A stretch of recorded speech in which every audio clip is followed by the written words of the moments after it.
7bet lažybos. 7bet. 7bet lažybos. 7bet. 7bet lažybos. 7bet. Dalyvavimas azartiniuose lošimuose gali sukelti priklausomybę. Tai Laura toks skaudus, ne tas smūgis, dabar aišku, suvirškinti, bet kas dėliojasi po tokių rungtynių galvoje?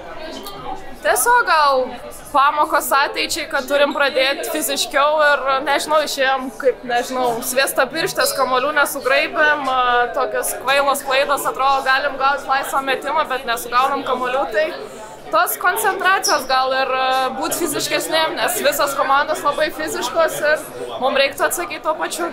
O kas daugiau gali pažadinti agresiją, jeigu ne tik varžovio agresiją, kaip tu galvoji?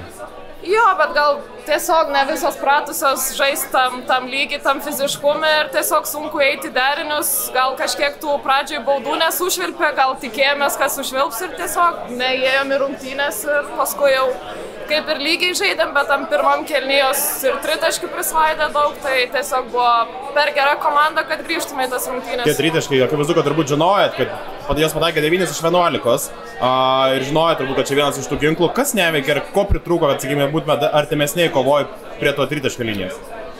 Ne tai, kad neveikėm, mes tiesiog nepadarėm tą, ką turėjom padaryti, stovėjom gal atsitraukusios toj gynyboje, žinom, kad visas meta, bet tiesiog nebuvom mes toj gynyboje, nebuvom arti, nebuvom fiziškos ir tiesiog paleidom tas rungtynės. Aš sakai pamokas ateičiai, bet kaip priimti šitą pralaimėjimą? Akivaizdu, kad skaudu dabar, bet dar yra tų užduočių, ką jūs norit pasiekti. Tai jo, šiuo metu skaudu, bet tikrai dar turim dėl ko pakovoti ir esam tarp 8 geriausių, galim būti tam 5-tuke vis dar, tai tikrai turim nusiteiktam kitom rungtynėm, rasti energiją, motivaciją ir tiesiog kovoti ir džiaugtis kiekvieną dieną, kad čia esam. 7bet lažybos. 7bet. 7bet lažybos. 7bet. 7bet lažybos. 7bet. Dalyvavimas azartiniuose lošimuose gali sukelti priklausomybę.